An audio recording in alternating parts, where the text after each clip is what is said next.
Alright, what is going on, guys? So in the last video you saw, I had a 30FF engine code, which basically means like I had a giant like boost leak.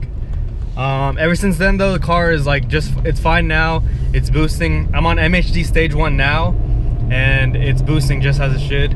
So let me go through what I've been doing with the car in the last, I don't know, week and a half or so since that video posted. Let me pull over here. So the 30FF engine code is actually a really big headache when it comes to the N54, because it could literally be anything. It could be the vacuum lines, it could be the charge pipe, it could be the diverter valves, it can be the connections on the front mount, it can be a cracked boost solenoid, like the little nipples on the boost solenoid, vacuum canisters. It can be a lot of things. And luckily for me, I found it in the first, attempt at trying to fix it.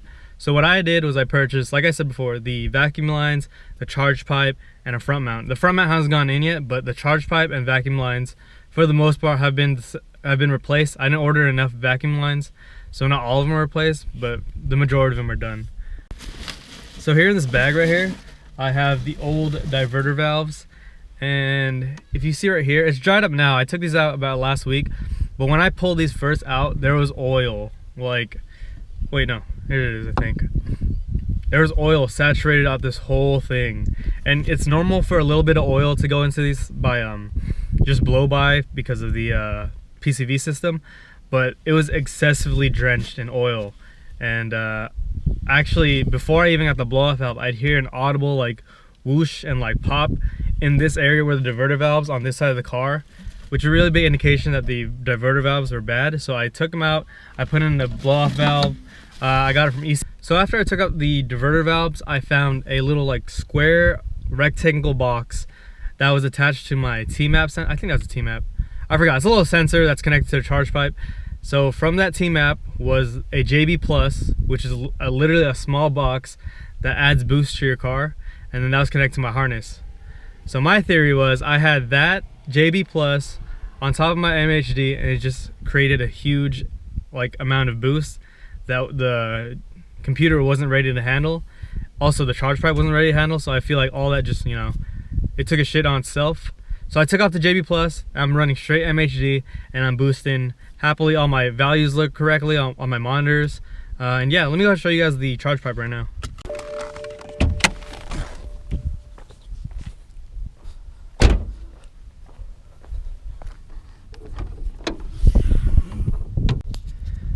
Yep, so here it is, guys. Here's the ECS Tuning charge pipe.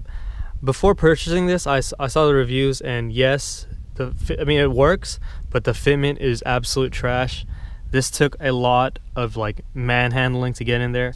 And actually, in none of the instructions or on the forum posted did anyone say to remove the power steering bracket. So that's what I did.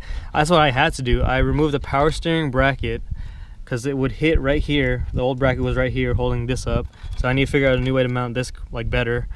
But I got it to fit, and a lot of people just ended up returning him. I guess they'd never even like tried to remove the bracket, but I got mine to work, and it works really well. So let me give you a few blow off valve shots here.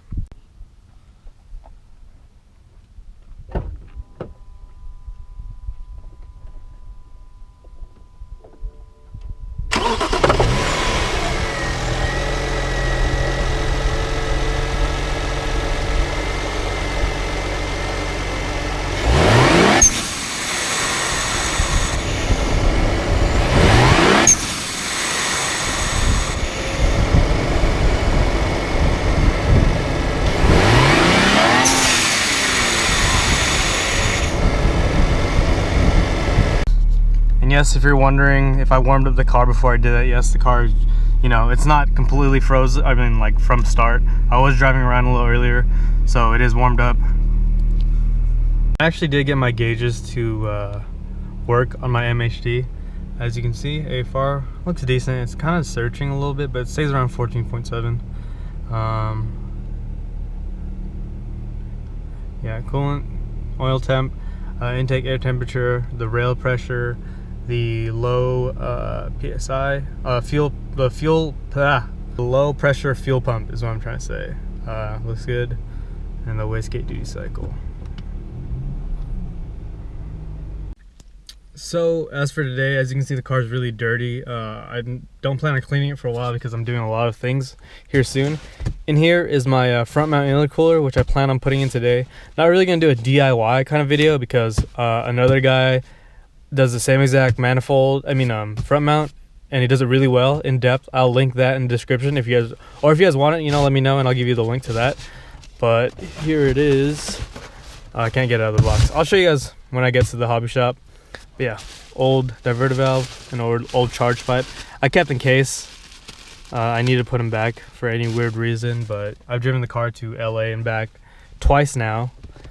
So no issues there and no issues on the car. So I'm gonna keep them on. So obviously, if you know me, I always tend to get like the cheapest thing I can get that works.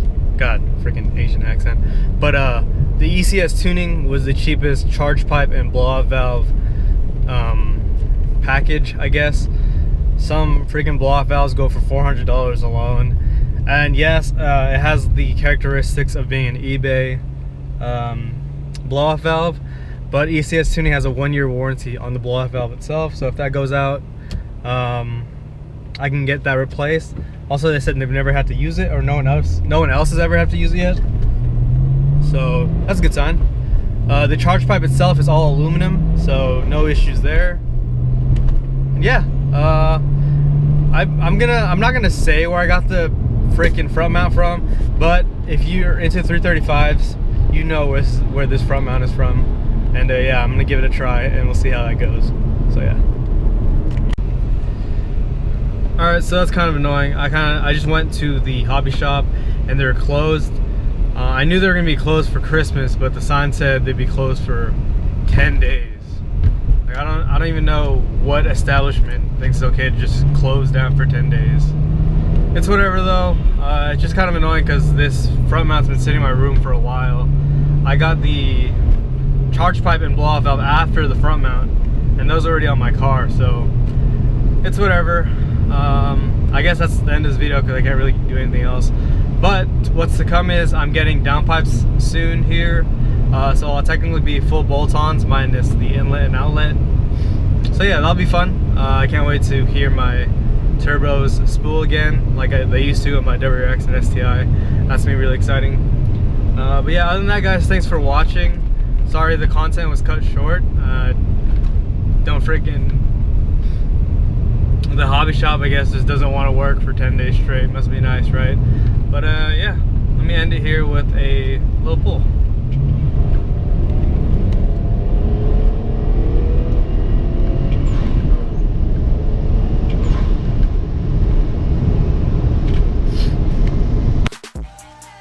But now I'm known all over the map, so check my stats. Every fucking beat demolished when I snap, it's fucking game.